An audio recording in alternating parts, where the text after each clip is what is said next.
So I have a question for you. It's actually very important and a I need to know. So drop your experiences in the comments because I have this thing and it started when children.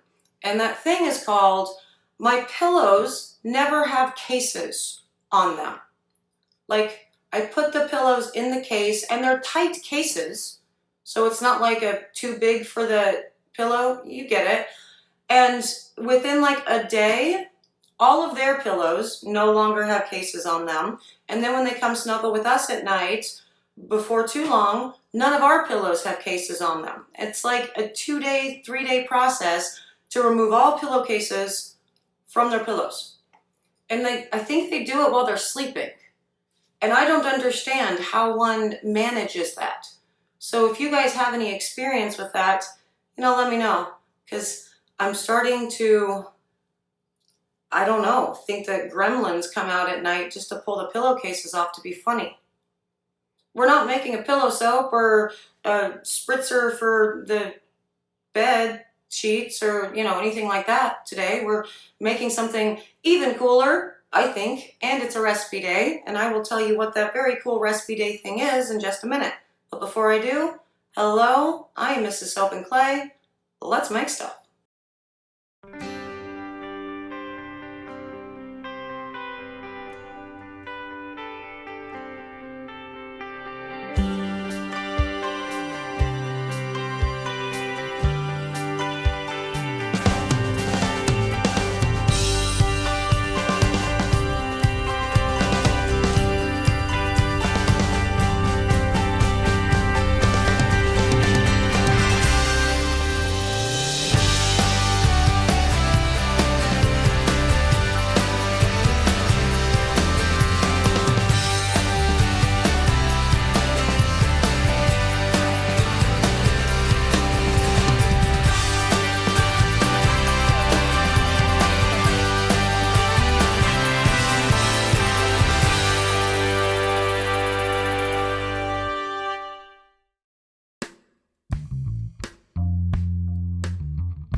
How's it going, Sudsers? Welcome back to the channel. You are Soap and Clay, where we make all the soapy things, and you are here for day 295 of 365 days of soap, and today, as I said, it's a recipe day.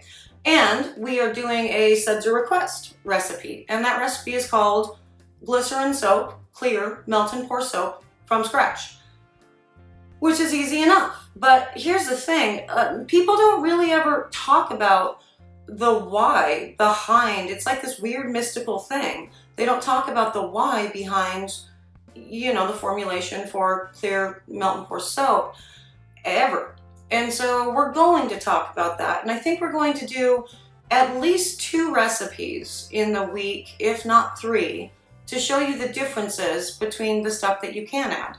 And so you can get a good grasp on what it all means, what it's all for, and all of the things. So we should get to the video, and I will start explaining all the things there. Boy, doing that test with bubblers threw everything off. It's day 298, guys. Sorry. We are doing a melt and pour from scratch, and we are going to be using a crock pot, so technically a hot process recipe.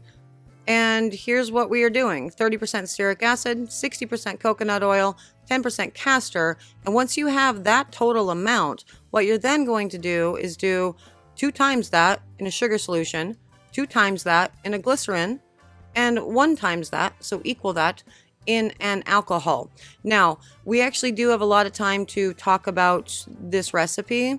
First and foremost, see up top how it says I'm doing this at 5%.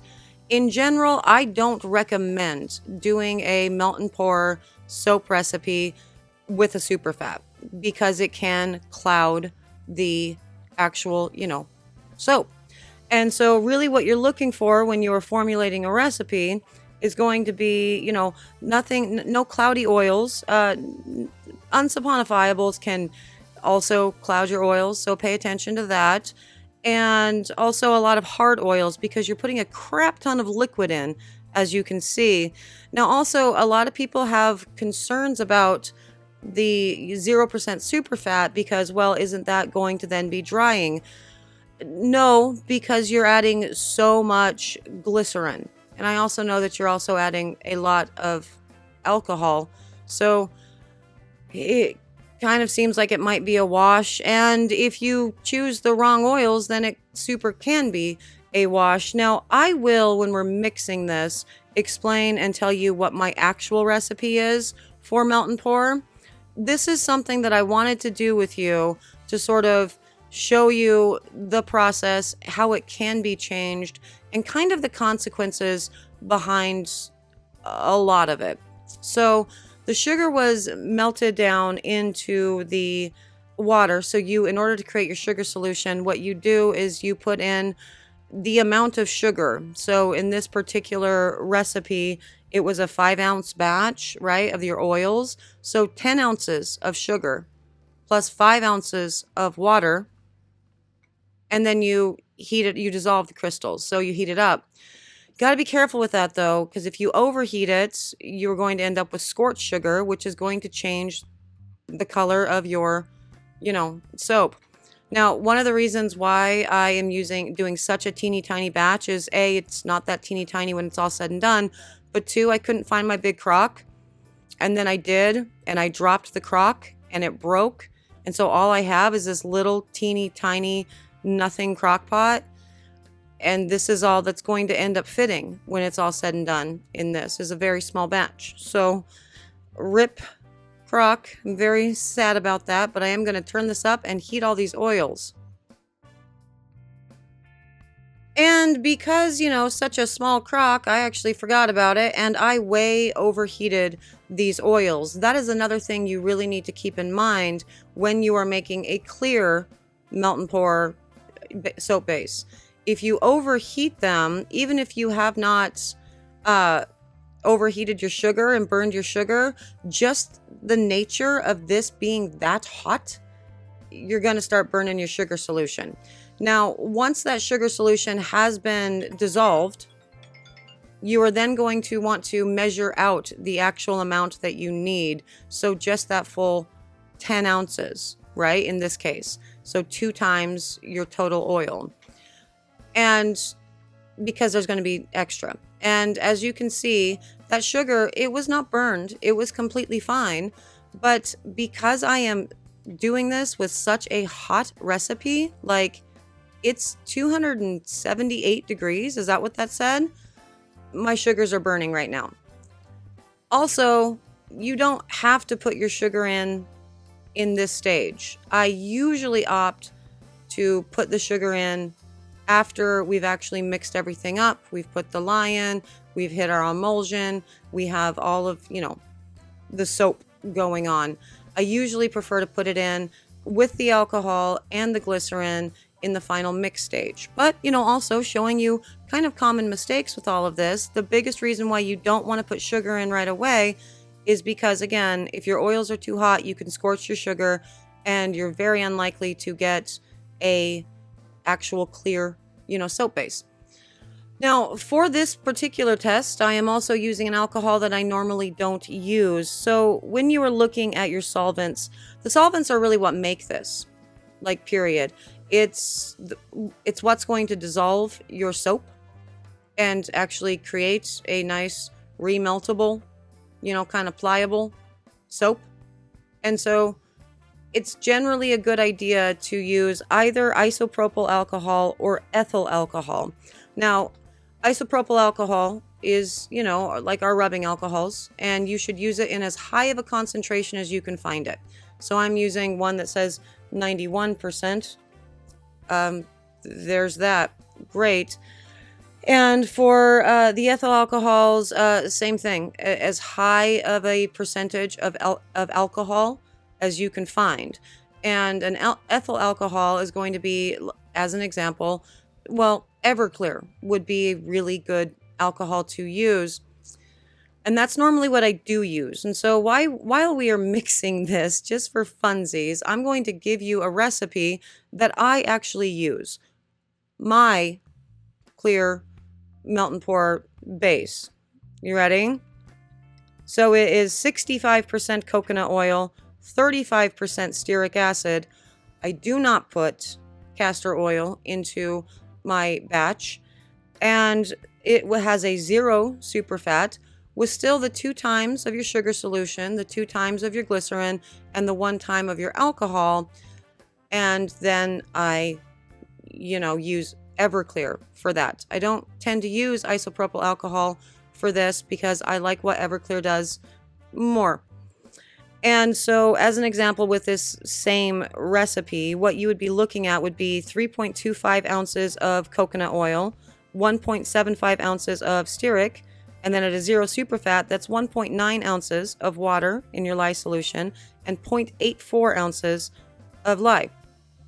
And then to the rest, it would be 10 ounces of your sugar solution, 10 ounces of your glycerin, and 5 ounces of your alcohol. Again, Everclear makes a really good cold process or melt and pour soap base. Also to that, since I just said cold process, using a crock, also not necessary.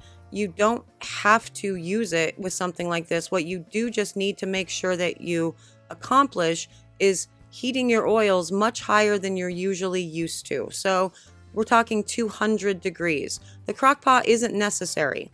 You just have to really heat the crap out of your oils. And for me, it's just easier to pull the crock out. Except, I pulled the crock out and broke it. So, yay! And in total, you saw earlier when we were mixing everything up, it doesn't take long to actually get that to, that Vaseline stage of hot process or whatever. And that's also true with cold process. But you are going to be working this, getting those solvents worked in really well, helping the solvents dissolve all of the soap crystals and all of the jazz. You're going to be working this for quite a few minutes. I would say 5 to 7 minutes in total that you're going to be mixing this.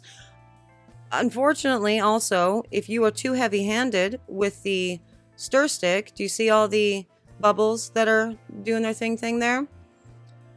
Well, you guys have all opened up a melt and pour block, like a bulk melt and pour, and seen that skimmy thing on the top, right? Well, it's because there's a lot of bubbles in the solution. So you could do the pulse and stir like we do with cold process to eliminate some of those bubbles. You could also spray the top with rubbing alcohol to eliminate some of those bubbles. But if you get too heavy-handed like this, you're really never going to completely remove them. Now, can you cut off that top portion after everything's firmed up? Absolutely you can, for sure. But if you're concerned about the amount of bubbles there, yeah, for sure. Just go ahead and eliminate them or just pulse and stir, and then you can help with the elimination of that, for sure. Now, you want to mix this again for a few minutes, and again, 5 to 7 minutes, and then just let it sit for a couple minutes and see if it starts forming like a skim on the top.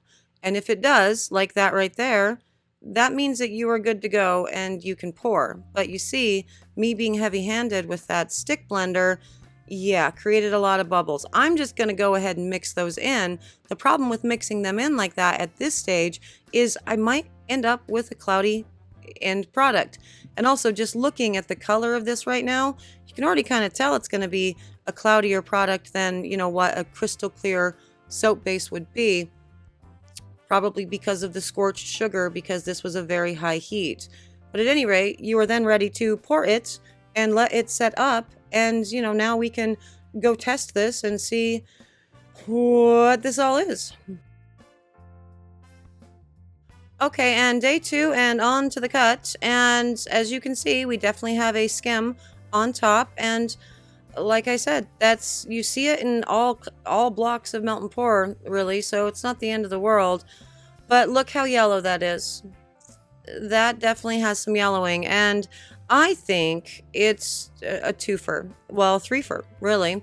The use of castor oil definitely yellowed it quite a bit. Also, the burning of the sugar solution, because my oils were too hot, far too hot. And also when I, sort of just mixed that skim back in, that was also being distributed and weird. But all things considered, it's not terrible. Now that is the recipe that I use for that I make for the with the Everclear. Excuse me, my brain is just crazy. And it's nice and clear. It's very, very clear.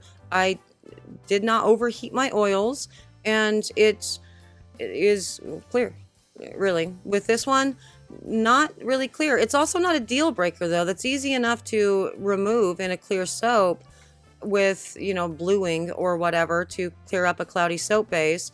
But you saw how the lather is just kind of meh. And that lather, it's kind of cute. I like it. It's a good lather for sure. So, all things considered, I like the Everclear a little bit more. The addition of the castor did not actually help with the overall lather at all. If I am being honest, I think it actually hindered it. So, but there it is. There's a lot of ways to kind of make melt and pour soap and kind of why, but we'll talk more about the why again tomorrow.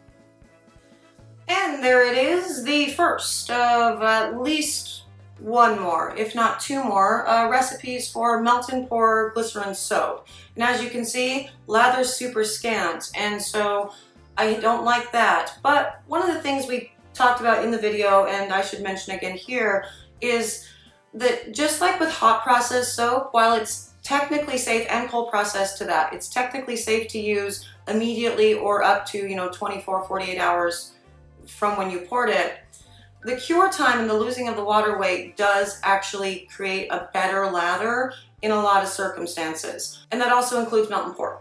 So with that, while it's still technically fine to use, you know, just stick to the adage of, you know, cure time or all the jazz, whatever cure time means. And yeah, that lather will improve. Not a lot though. And also the yellowing in that, I don't love, because castor. And so one of the things you can do is eliminate the castor. So that's what we are going to do for the next recipe. And we're also going to switch up, you know, a couple of the other ingredients so you can see the differences from one to the other. Sound fun? I know. If you're interested in those recipes and you know what we do with these continued tests with melt and pour transparent soap, glycerin soap, you know, subscribe.